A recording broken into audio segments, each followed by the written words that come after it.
Donc, bonjour à toutes et à tous. Donc, je suis Alexandre Alcin, chargé de mission expérimentation et innovation à l'Union sociale pour l'habitat. Donc, je vais vous présenter des opérations qui ont bénéficié d'une qu'on appelle les étoiles HLM du Lab Habitat. Donc, ce sont des opérations qui font partie d'une plateforme, donc le Lab Habitat, à laquelle vous pouvez accéder via ce QR code que vous voyez en haut à gauche. Donc n'hésitez pas, c'est une plateforme. Donc je vais d'abord présenter très rapidement ce que c'est que le Lab Habitat.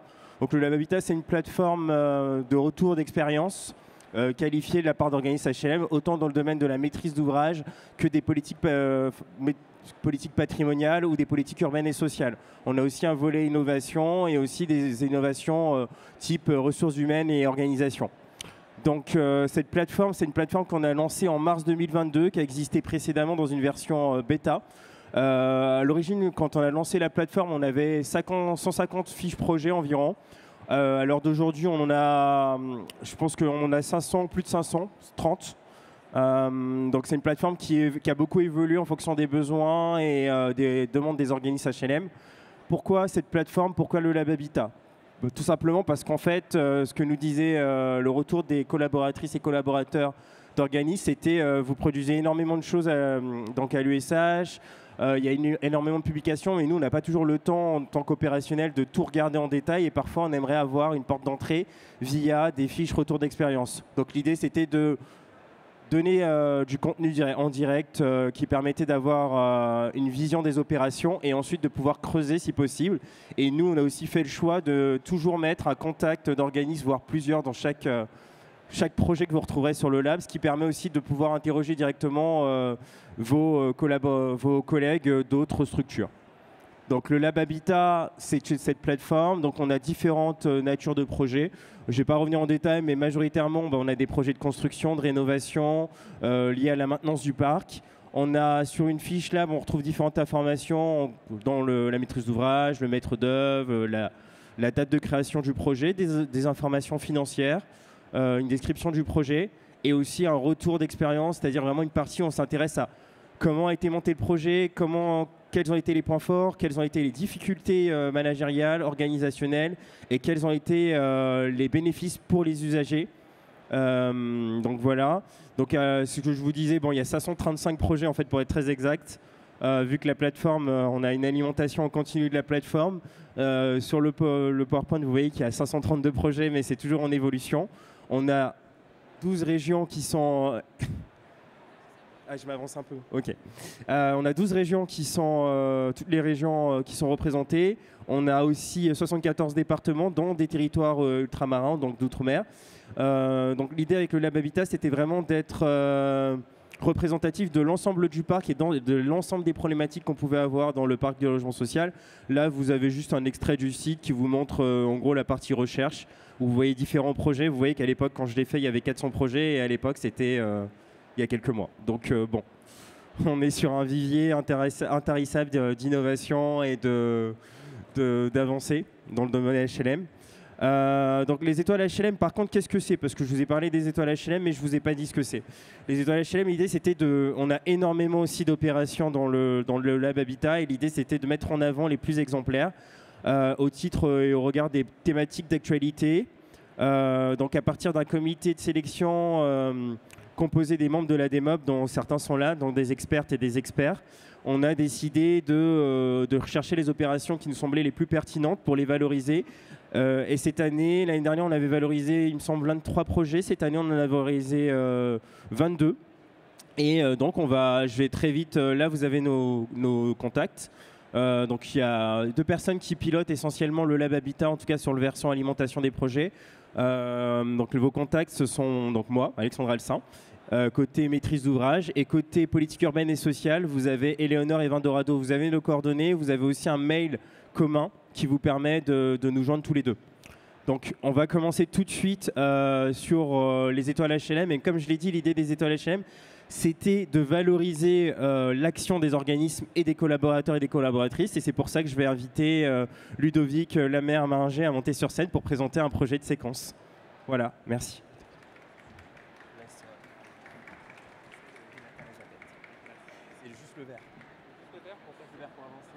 Oui, bonsoir. vous en prie. Donc moi, je vais vous présenter une opération dans laquelle nous avons intégré une gestion des eaux pluviales qui, bien que absolument pas innovante, a permis de véritablement renouveler le mode de gestion des eaux pluviales au sein de cette opération d'aménagement. Donc, le mode de gestion des eaux pluviales au sein d'une opération, que ce soit de l'aménagement ou l'immobilier, est un marqueur assez fort d'une époque. On va le voir à travers l'exposé de cette opération que nous avons fait évoluer le mode de gestion des eaux pluviales sur ce quartier d'une solution assez sommaire, assez basique, parce que c'était une opération qui date des années 2014-2015, à une opération beaucoup plus vertueuse sur le mode de gestion des eaux pluviales. Donc, alors, vous allez beaucoup entendre le mot mode de gestion, les trois mots mode de gestion des eaux pluviales. C'est un peu le thème d'aujourd'hui.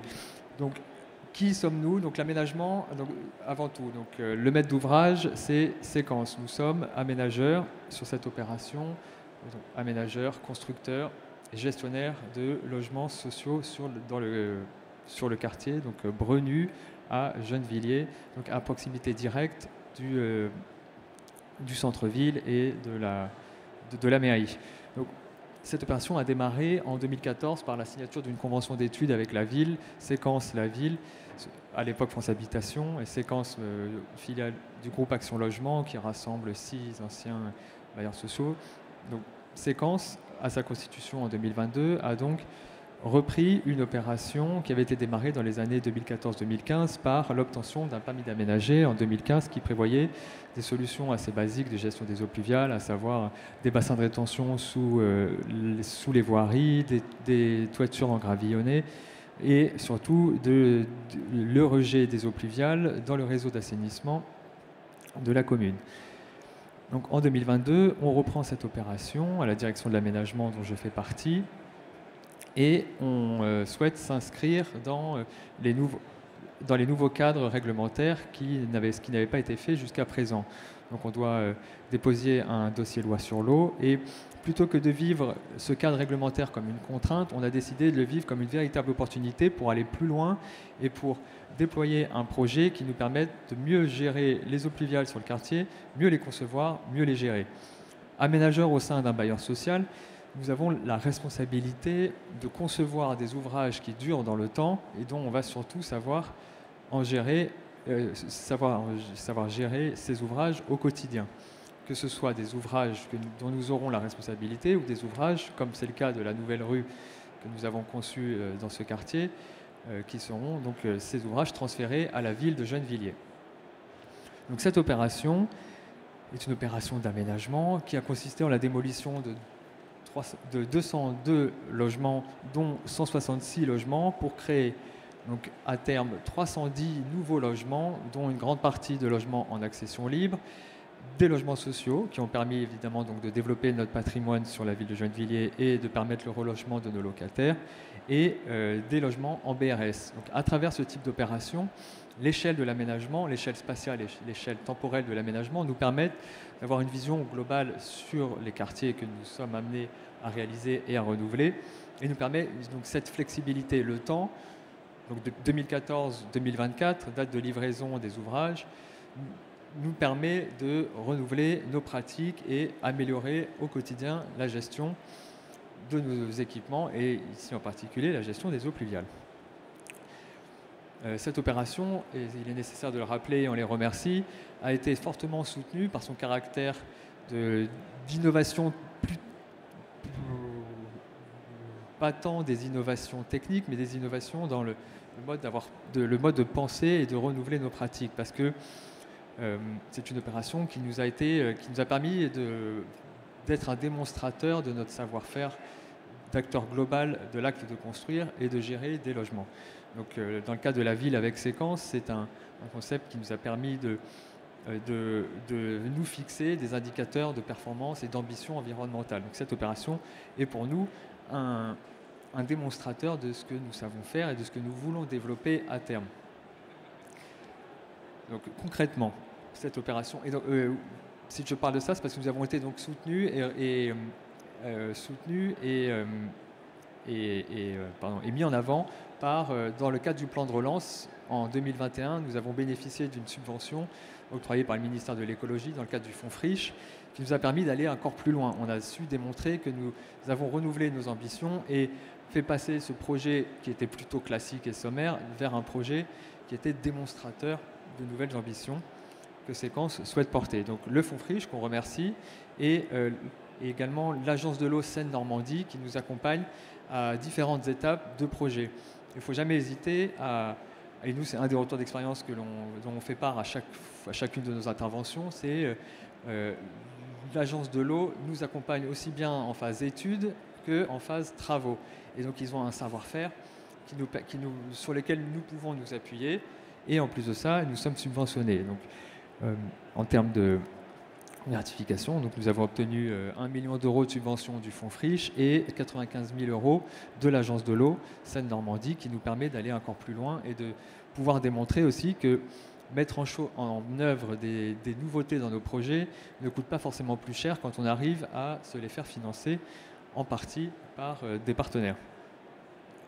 Donc, concrètement, on s'est posé la question de ce que nous voulions apporter comme nouvelle qualité de vie et nouveaux usages au sein de ce quartier. Donc on a un dossier loi sur l'eau qui encadre les exigences relatives aux ZAJ, au SIAG, à la CEVESC. Et nous, on voulait donc s'inscrire dans ces cadres réglementaires et aller plus loin en présentant auprès de nos locataires ou des acteurs de la ville tous les avantages de passer d'une gestion assez mécanique à une gestion 100% à ciel ouvert.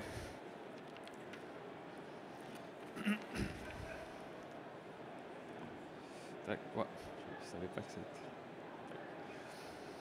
Donc, les résultats de cette opération, donc nous sommes passés d'un avant, je ne sais pas si vous voyez très bien, moi je vois rien.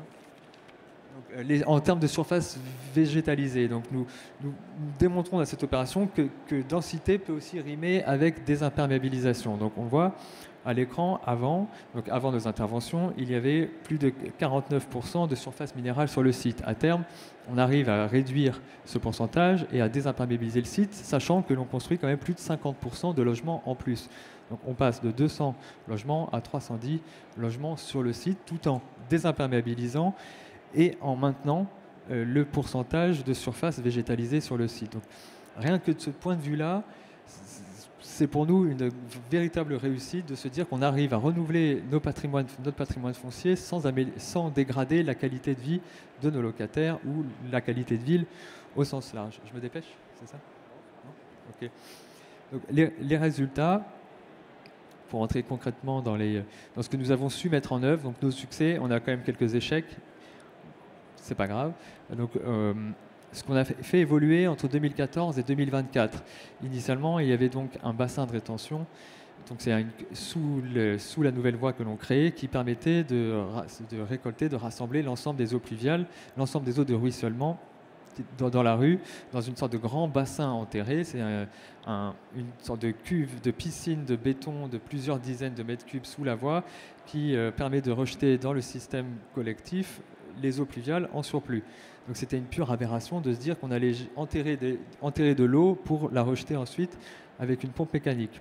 Donc on a supprimé cette pompe, on a supprimé ce bassin de rétention et on a pris le parti de gérer toutes les eaux pluviales à la parcelle, 100% à ciel ouvert. Et tous les bâtiments qui étaient déjà présents sur le site que nous avions livrés en 2018 et qui à l'époque se rejetaient à 100% dans le réseau collectif, on a décidé de les déconnecter, c'est-à-dire revoir le mode de rejet des eaux pluviales qui arrivent sur les toitures végétalisées, plutôt que les rejeter en sous-sol. On décide de revoir l'ensemble du système de descente des eaux pluviales pour que les eaux se rejettent dans des noues surdimensionnés dans les espaces extérieurs des lots privés séquences. Donc environ 20% les noues à l'intérieur des cœurs d'îlots sont surdimensionnés d'environ 20% afin de permettre de gérer cet excédent. Dans la nouvelle voie, on a donc reprofilé l'ensemble de la voie nouvelle pour créer 4 mini sous-bassins versants qui permettent de gérer à chaque point les eaux pluviales dans des bacs qui permettent de gérer les eaux pluviales. Et nous avons modifié le revêtement aussi de surface qui était avant 100% imperméable avec des revêtements plus poreux sur une surface donc, de 79 m², soit 10% de la surface totale. Je dis nous depuis le début, mais il n'y avait pas que Séquence, évidemment. On s'appuyait sur les architectes, donc les architectes urbanistes, Valérie Rogadan, le paysagiste à ciel ouvert et un bureau d'études, CEPIA Conseil, qui nous a accompagnés dans la réalisation de ce plan de gestion et qui nous a beaucoup bousculé dans nos aussi, modes de faire et dans notre capacité à aller plus loin, tout en démontrant qu'à Isoku, on savait construire la même chose tout en permettant d'améliorer les performances de la gestion des eaux pluviales. Donc ça, c'est une véritable réussite. On les remercie énormément, nos partenaires maîtrise d'œuvre, AMO et bureau d'études. Et dans les lots privés, donc, nous avons surdimensionné les loups. Ce qu'on n'a pas su faire, parce que parfois il manque de place, c'est de gérer à 100% l'eau à la parcelle, en ciel ouvert. Et certains lots accueillent quand même des bassins enterrés ou des bassins de récupération des eaux pluviales pour arroser les espaces verts. Enfin, et j'en ai terminé. Je vous montre toutes les photos. Donc, du point de vue financier, donc on voulait remercier encore une fois nos partenaires qui nous ont permis de véritablement aller encore plus loin. Et notamment, nous sommes allés encore plus loin dans cette opération dans cet îlot Brenu en mettant en œuvre un béton entièrement recyclé. Et donc, c'est une première mondiale dans le cadre d'un partenariat que nous avons monté avec Holcim. Donc, cette opération d'aménagement est donc un véritable démonstrateur de l'ensemble du savoir-faire de Séquence. Donc, les bénéfices pour l'usager de cette solution de gestion des eaux pluviales, donc améliorer, tendre vers des solutions donc beaucoup plus sobres, beaucoup plus vertueuses en termes aussi bien de coûts d'investissement que de gestion au quotidien. Et surtout, ça nous permet de communiquer auprès de nos locataires et de nos partenaires dans les villes sur la manière dont on doit gérer ces nouveaux espaces qui demandent un entretien limité. Donc, ce type de mise en œuvre de mode de gestion des eaux pluviales est évidemment reproductible absolument partout. C'est absolument pas innovant. C'était simplement beaucoup de bon sens sur le fait qu'il fallait revoir ce projet, se re-questionner et mettre en œuvre des solutions beaucoup plus sobres et vertueuses. Et à l'avenir, donc, nous, notre principal retour d'expérience, c'est que ces solutions, on doit les anticiper au maximum et être accompagnés par des bureaux d'études spécialisés pour dimensionner correctement nos ouvrages. Et merci Alexandre pour la possibilité d'être mise en valeur aujourd'hui dans le cadre de ces étoiles HLM. Merci Ludovic pour cette présentation. Et cette présentation qui me permet en plus de faire un peu notre promotion côté maîtrise d'ouvrage si vous êtes intéressé par ces sujets. Parce qu'on a traité l'adaptation au changement climatique tout à l'heure en compte professionnel, mais vous pouvez retrouver une rediffusion donc, sur le site de l'ESH quelques jours après la diffusion du congrès, après le congrès HLM. Et demain, on fera un point aussi sur toutes ces questions de résilience et d'adaptation aussi, avec notamment Baromètre que tu vas présenter, Véronique Velez, qui est ici demain sur cet espace, demain matin.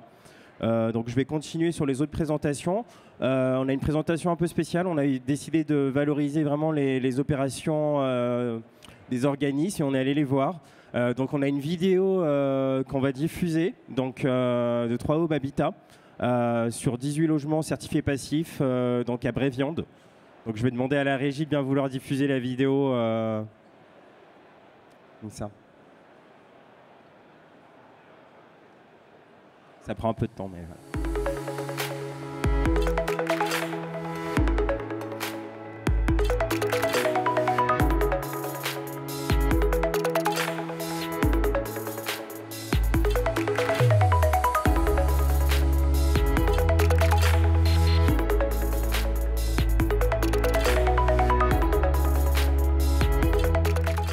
Aujourd'hui, nous allons voir une opération étoile HLM du bailleur 3 Aubes Habitat. Donc ce projet est situé dans la région du Grand Est, dans le département de l'Aube. C'est un projet intitulé 18 logements certifiés passifs de l'impasse Colette à Bréviande. Le projet a été livré en 2023, en septembre exactement. Il s'agit d'un projet donc, de construction passif biosourcé qui participe à la politique du bailleur en faveur de la performance énergétique, mais aussi de l'adaptation au changement climatique. Donc le projet il a deux spécificités, celle d'avoir une absence de chauffage conventionnel, mais également le fait d'avoir été doublement primé au salon Construire Passif de Colmar, à la fois par les professionnels au titre de la construction sociale, mais aussi par les visiteurs du salon parmi 15 projets.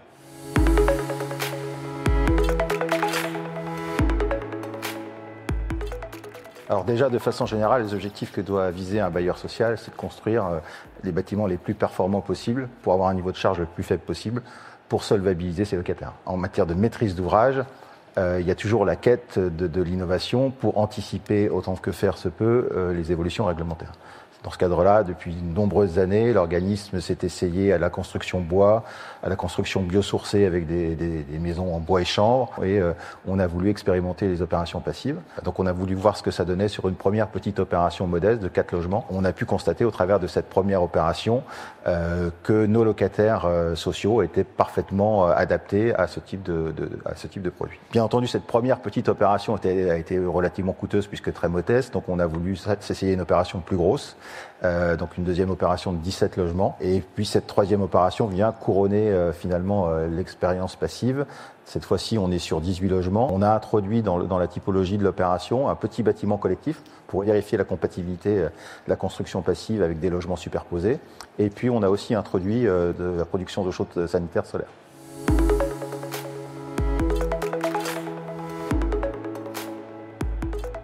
Ce sont les opérations sans chauffage. Et là, on est quand même dans le Grand Est, un endroit où voilà, il fait pas toujours très chaud. C'est principalement les apports solaires qui contribuent à amener la température nécessaire dans le logement. On est sur ces 3 opérations sur des petits modules R+1, essentiellement composés de logements individuels duplex.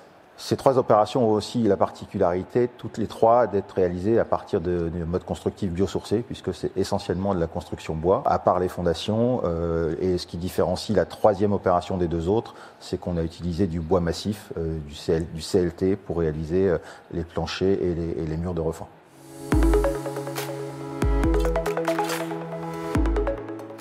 Tout d'abord, on s'appuie sur ce que l'on attend en termes de résultats. Le résultat en termes de consommation est un résultat ridiculement bas, qui est de 15 kWh par mètre carré par an de consommation réelle. Nos bâtiments aujourd'hui vont bien au-delà des attentes de la réglementation thermique actuelle et iront bien au-delà des valeurs demandées par la RE 2020 avec ses évolutions dans le futur. Pour cela, nous allons créer une boîte isolée de manière homogène à partir de ses murs, mais également de ses vitrages et de sa menuiserie.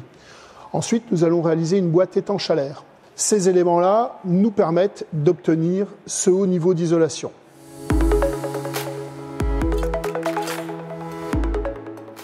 Nous sommes sur ces bâtiments sur une consommation annuelle inférieure à 10 kWh par mètre carré par an, ce qui représente pour un logement de 100 mètres carrés 1000 kW, environ 200 € de consommation d'énergie, ce qui est vraiment très faible. D'autre part, la puissance qui est amenée à chauffer le bâtiment est de l'ordre de 10 watts au mètre carré. 10 watts au mètre carré, un logement de 100 mètres carrés, ça représente 1 kW. Donc 1 kW, c'est très très peu. On se rend compte qu'une bougie représente déjà 30 watts à elle seule. On regarde également au niveau de la performance attendue en termes d'étanchéité à l'air, elle est de 20% inférieure au minimum demandé en termes de résultats.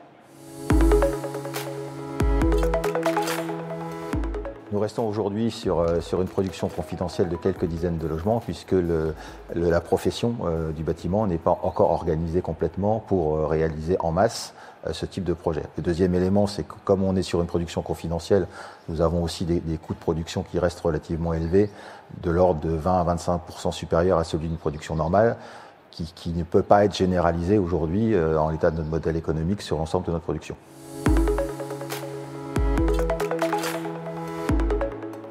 La construction passive est une solution qui fonctionne. C'est-à-dire qu'aujourd'hui, on construit des bâtiments plutôt plus confortables qui permettent à nos locataires de finalement payer très peu de charges. On est à moins d'une centaine d'euros, toutes dépenses confondues d'énergie sur ce type de logement pour un logement type 3. On imagine aujourd'hui que ce type d'opération est déjà au seuil les plus élevés de la RE 2020, version 2028, voire 2031, voire au-delà. Le logement social est le cœur du développement du passif en France pour la Fédération française de la construction passive.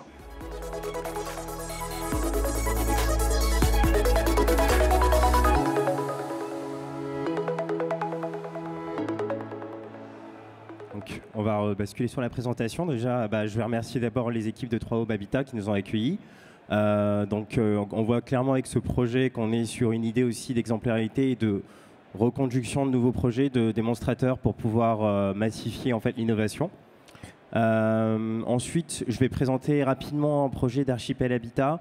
Donc, c'est un projet de construction d'immeubles collectifs au niveau E3 C2 avec un système de récupération de la chaleur. C'est un projet qui a de la récupération de la chaleur sur les eaux grises, donc qui a eu lieu à Rennes. On est donc sur un projet de construction,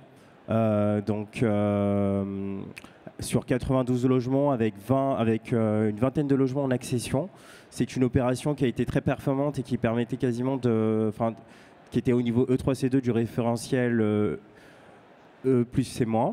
Donc c'est vraiment, là on est sur l'idée d'un projet passif, donc avec la récupération de chaleur des eaux grises et aussi une valorisation en termes d'intégration à son patrimoine, enfin au paysage environnant, avec vraiment une vocation à un choix d'utilisation des matériaux et l'idée d'une bonne intégration donc paysagère. Donc sur ce projet, on a également atteint le niveau NF Habitat HQE, donc très performant. L'opération, elle a aussi profité d'une isolation thermique donc par l'intérieur. Et je passe un peu rapidement. Elle a fait preuve aussi de qualité environnementale. Donc les bénéfices pour l'usager, c'est évidemment une réduction des charges et une amélioration du confort. On a aussi un projet qui visait à être répliqué, même s'il y a eu des difficultés d'approvisionnement. Enfin, c'est un projet qui est resté complexe, donc pas forcément simple je suis allé un peu vite à répliquer. Et pour autant, c'est un projet aussi qui a permis aux bailleurs, aux équipes du bailleur de monter en compétence sur ces sujets. Ensuite, on a un deuxième projet donc, de Villogia donc, qui met l'accent sur l'utilisation de matériaux préfabriqués et qui est ensuite occupé avec... c'est un projet Energy Sprang avec aussi une démarche de ligne construction. Mais je vois que je vais plus vite que ma présentation. Donc on est sur un projet de réhabilitation qui date de 2022. De l'été 2022 avec une rénovation de 160 logements de maisons individuelles. L'idée, c'était d'atteindre un niveau zéro énergie dans le cadre de la démarche Energy Sprang.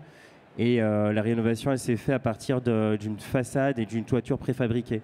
Donc l'enjeu pour le bailleur, c'était à la fois un enjeu par rapport à cette préfabrication, mais aussi par rapport au fait de travailler avec une méthode de chantier, une méthode Lean. Ça veut dire que ce qui a nécessité aussi de remettre un peu tout le monde dans la boucle et de changer un peu les méthodologies de travail de l'ensemble des acteurs, que ce soit la maîtrise d'œuvre ou au niveau du chantier. L'avantage, c'est aussi un gain énergétique important, mais aussi un gain sur le chantier. On est passé de 16 mois contre 25 à 30 mois sur ce chantier, donc ce qui est aussi un gain économique. Et l'opération, les 160 maisons sont garanties sur 25 ans. Donc, on a aussi eu un choix de mettre les habitants au cœur de ce chantier. Parce que ce que je n'ai pas dit, c'est qu'on était sur une opération en site en milieu occupé. Donc, c'est vraiment une opération où le bailleur a renouvelé sa méthodologie de travail. Et qui a été possible aussi grâce à des financements spécifiques dans les financements de la région, de la métropole européenne de Lille, et qui a permis en fait de pouvoir aboutir à ce projet. Ensuite, on a une deuxième vidéo parce qu'on s'est dit qu'un reportage n'était pas suffisant, donc on a décidé d'en faire un deuxième. Et cette fois-ci, on est parti du côté de Saint-Éon. Et du coup, je vais encore demander à la régie de bien vouloir diffuser la deuxième vidéo de Fleuve Loire Habitat.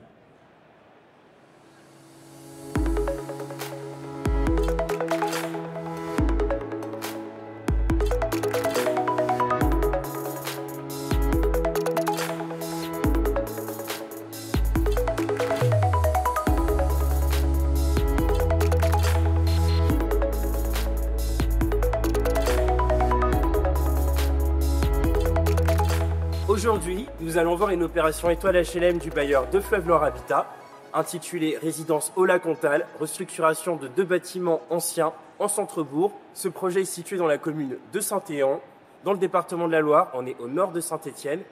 C'est un projet de requalification lourde de 2 bâtiments afin de produire une offre de logement destinée à des personnes âgées. Ce projet allie à la fois un versant énergétique et une forte qualité constructive, ainsi qu'un accompagnement des locataires en proposant des services destinés aux personnes autonomes.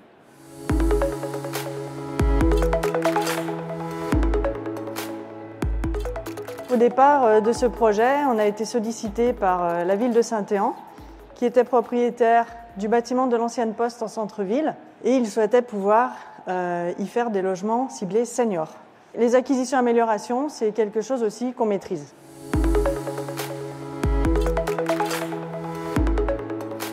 Les équipes de Deux Fleuves Leur Habitat se sont saisies de ce projet avec beaucoup de motivation. On savait que ce ne serait pas un long fleuve tranquille, mais on avait un partenariat fort avec la commune de Saint-Éan. La ville de Saint-Éan nous a cédé une partie du bâtiment à l'euro symbolique. C'est dans cette partie qu'on a fait les logements Loire Habitat et les locaux pour l'ADMR. Dans la seconde partie, donc ils sont restés propriétaires du bâtiment et ils ont pris en charge l'ensemble des coûts pour l'aménagement de la salle commune pour nos locataires et de la salle du club de détente et loisirs. Et de son côté, Deux Fleuves Leur Habitat, on a investi un petit peu plus que sur une opération classique. On a un devoir d'exemplarité aussi par rapport à la sobriété foncière. Donc, on y est allé avec eux pour les accompagner sur cette opération.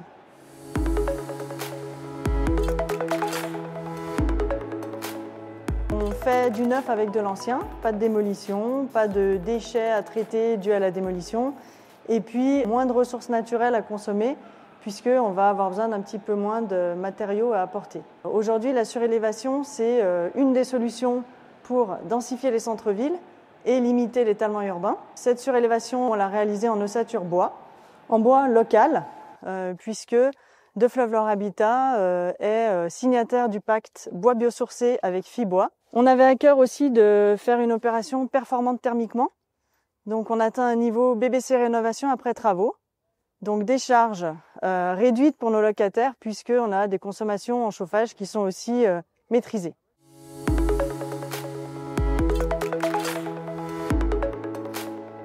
Tout d'abord au niveau technique, on a eu extension, surélévation. C'est aussi un défi architectural d'arriver à intégrer ces nouveaux volumes dans le centre historique de Saint-Éan sans le dénaturer. Ces deux défis architectural et techniques, forcément ça engendre un enjeu financier aussi. Et malgré tout, c'est la qualité de vie du locataire qui a primé. On a mis des balcons partout où on pouvait. Et on a quand même 8 logements sur 12 qui ont des balcons. Et enfin, on avait un enjeu financier aussi côté locataire. On a vraiment tenu à maîtriser complètement leurs charges, puisqu'à ces charges viennent s'ajouter le loyer et la prestation de services collectifs qu'on a sur ce type de résidence. Et voilà, c'était veiller à rester dans un cadre acceptable pour eux. Les prestations de l'ADMR sont une veille bienveillante, donc un passage quotidien chaque jour en fin de journée auprès des locataires. Il y a également un repas partagé le mardi midi qui est suivi d'une activité qui peut être du yoga, de la peinture. On a un planning. Tous les résidents sont contents de pouvoir avoir ces services collectifs, ça les rassure. Les résidents ont aussi la possibilité facilement de se rendre dans les locaux de l'ADMR en rez-de-chaussée s'ils ont besoin d'une prestation complémentaire individuelle.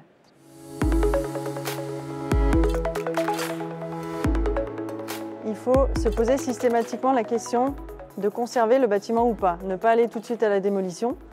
Oui, c'est des projets qui coûtent plus cher, mais par contre, ils ont une autre valeur, ils ont du sens, ils sont en centre-ville. Il y a le fait d'être toujours en alerte sur des appels à projets ou des subventions qui pourraient nous permettre d'améliorer un petit peu le financement de l'opération.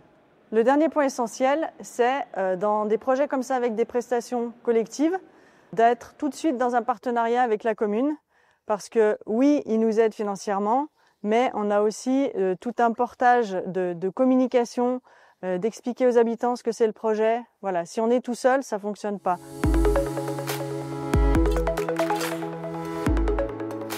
Notre office accompagne les communes en fonction de leurs besoins, qu'il s'agisse de logements bien entendu, mais aussi de logements seniors avec des prestations de services, d'un pôle médical, de locaux commerciaux, de MAM, etc. Deux Fleuves Leur Habitat, c'est plus que du logement.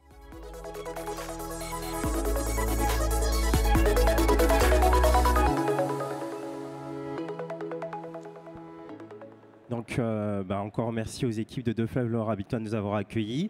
Donc sur ce projet, on voit bien la multiplicité des enjeux qu'on peut avoir dans le logement social, que ce soit de prestation de services, que ce soit de sobriété foncière, d'enjeux de financement et de partenariat avec la ville. On a ensuite 2 autres projets que je vais vous présenter rapidement. On a un projet d'Erilia qui est assez novateur. Donc c'est le projet qui mêle avec une nouvelle technologie d'une chaufferie, avec la technologie Evidence Pro qui combine à la fois le solaire et l'hydrogène. Donc c'est un projet qui a été livré assez récemment, donc en février 2025. Sur ce projet, le bailleur a mis en place a renouvelé une chaufferie d'origine qui avait des problèmes de dysfonctionnement, de déperdition de chaleur. On avait aussi des problèmes de régulation de la chaufferie, ce qui conduisait à avoir, parce que la chaufferie permettait aussi de chauffer l'eau chaude sanitaire. Donc cette solution, en fait, elle nous a permis de passer de problèmes de déperdition, de difficultés à moduler le chauffage avec des sols trop chauds, à une solution mixte qui mêle le solaire et l'hydrogène, avec aussi un versant avec un changement complètement dans l'équipement, parce qu'on est passé sur des chaufferies hydrogène ready et on a aussi mis en place une batterie virtuelle pour assurer le fonctionnement du chauffage, y compris la nuit. Ce projet, étant donné sa particularité, parce que là on est sur une utilisation à la fois de panneaux solaires mais aussi d'hydrogène, il était suivi en parallèle par la direction générale de la prévention des risques.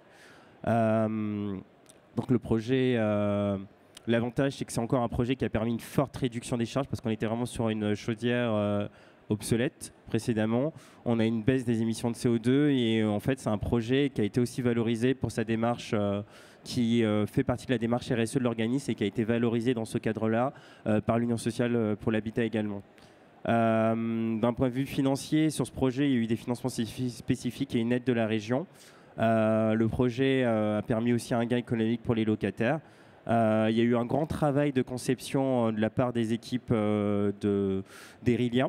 Et c'est vraiment un projet qui est porté par la direction générale et qui fait office de proof of concept, de preuve de concept.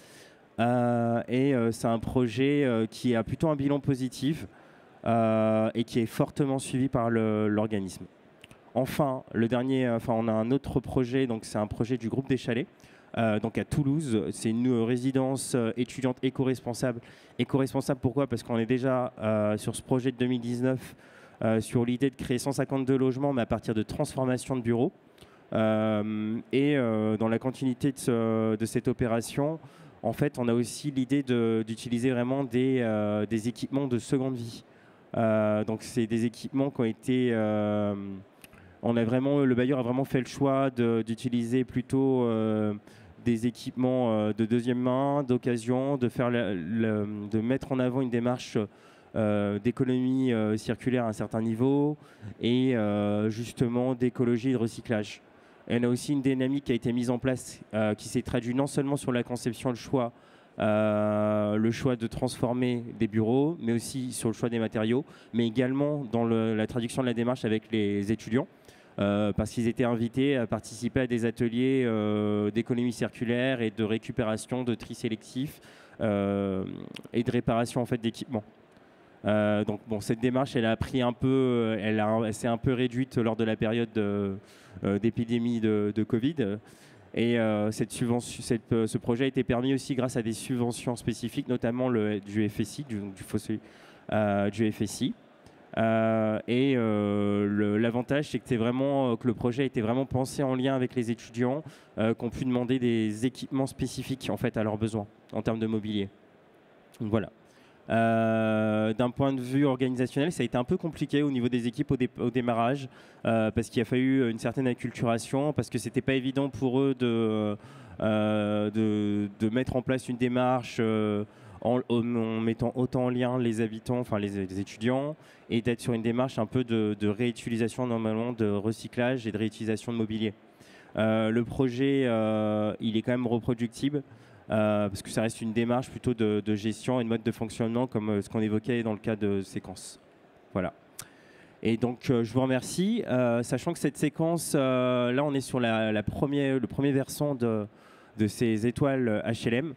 du Lab Habitat. Donc on aura une deuxième séquence demain à midi, il me semble, midi 30 ou midi, et après-demain au même horaire. Donc voilà, je vous remercie. Je remercie toutes les équipes des bailleurs qui nous ont accueillis, qui nous ont permis d'avoir l'ensemble de ces retours d'expérience. Voilà, merci.